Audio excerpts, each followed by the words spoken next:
to be back, Jim. It's great to be here and joining you back on TV, talking a little bit about, wellness and, financial literacy. I think very important, right? I agree with that. We're back to school. We're back to before we go on, there's been so many comments. Every time I walk into the station, they tell me just how well received the shows have been.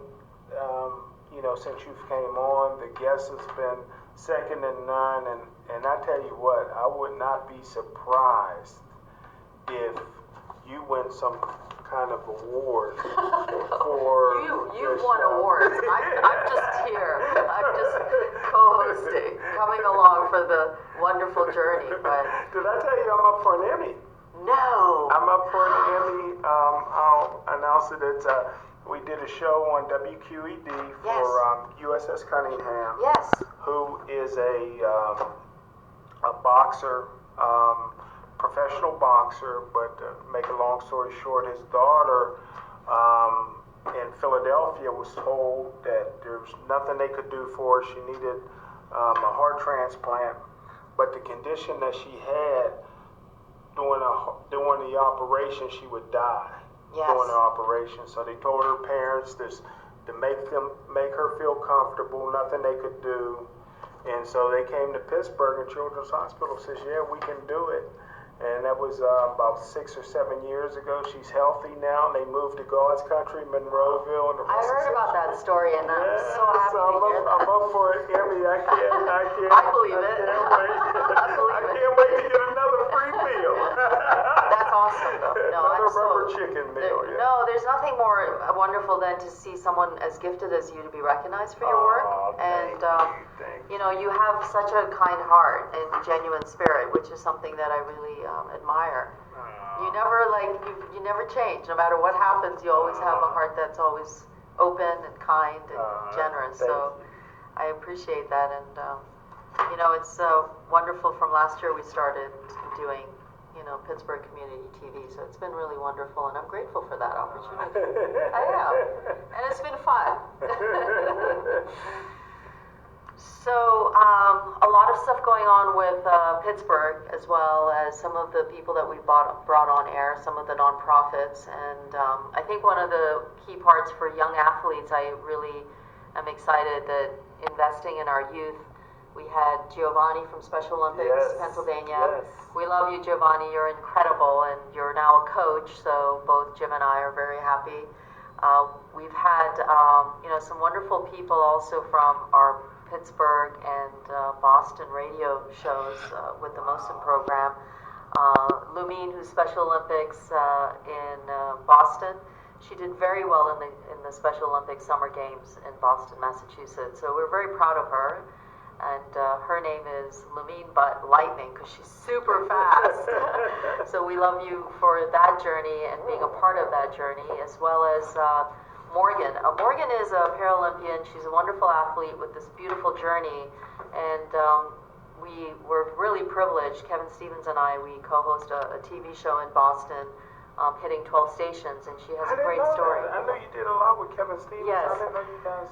We are, we're very good friends. We're family what friends. A great guy. Yes, and we've, he's the Penguins scout as well as former Penguins player, and so he has a nonprofit. So we've worked with them and invested in the opiate crisis and addiction in general. So this is something that creates a lot of trauma with families as well as issues with finances. So we're a part of that journey when it comes to financial literacy. Can you talk a little bit more about what opioid is, or? Sure. I think it's a drug, right? That's all I know.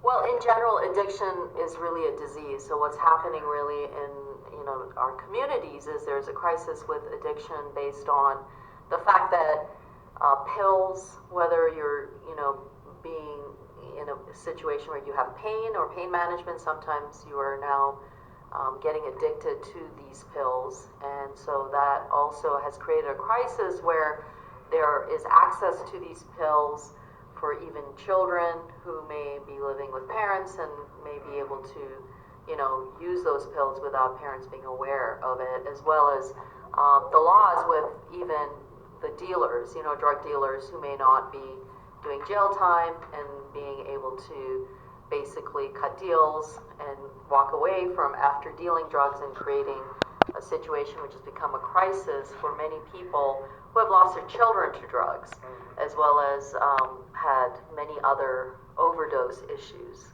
So it's become a major, major issue for the FDA to also look at and the regulations. So this is one of the things that is heartbreaking, but also a project in itself very rewarding, and we are in full support of Kevin and Kelly, his sister, and have worked alongside with them and our finance company as well. So. Wow, that's wonderful. Again, we're live with Smoking Jim and Sara, and Sara's just telling you about so many of these great nonprofits that she's affiliated with, and out here making a real difference for our city. Thank you, Sara. Well, I think that the city in itself has given us so much, and we live in one of the most beautiful cities in the world, I would say.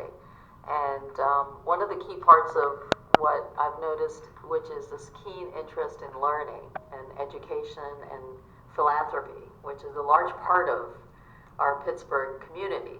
So financial literacy is very important, and our daily show, which you've been on, the Mohsin program. I love it. So we've had conversations about financial literacy, talking to our children, our college students about money matters, about saving, about investing in properties and home ownership. And one of the interesting statistics is that for even students outside of the student loans that have gone up, the price for rent has gone up in some states by 37% for students. So that is a high cost if you're living off campus. Wow. Versus being in a position to invest in a property and buy an investment property. So we educate and we provide the tools and resources to let parents know what their choices are, not only on home ownership, but investing in properties and saving money. Because the bottom line is, there's a lot of fear when it comes to talking about money, don't you think, Jim? Yes. Your face changed. Yes. I mean, I don't think it's like, well, we'll go for dinner and talk money, right? Right. Your hand is like kind of like. So it's one of those things. We have to laugh because it's natural, right? You're gonna look at it and say, sometimes we have sleepless nights, and you wonder, well, how am I gonna pay this bill? How am I gonna end up paying the mortgage? How do I get rid of my bad debt? And really, it's about the human condition. So what I love about what we can do is have that conversation privately with so many of you here in Pittsburgh and throughout the country about how do we find solutions together privately and look at the human side of it, because that's what we do as our family-owned business. We talk about what is important, which is keeping families together. Yes. Right. Yes. Well, you're well said. Again, we're live with Smoking Jim and Sara, and Sara does so many things and works with so many people here in southwestern Pennsylvania and really all over the East Coast, Boston. What's some of the other places that markets that you work in? So? We work throughout the country. We're literally California, Virginia, Maryland, Colorado, Florida.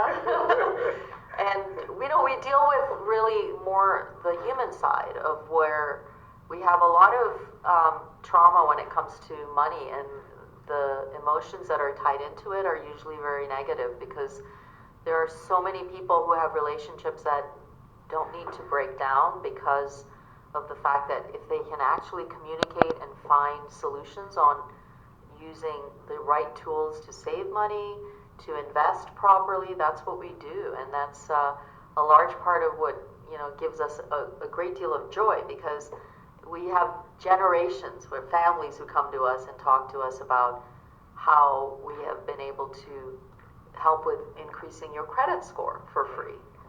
Right? How you can start educating your children about money, how you can start saving when you get rid of all of that negative debt, like credit cards. So a lot of homeowners don't realize that 33% of their household income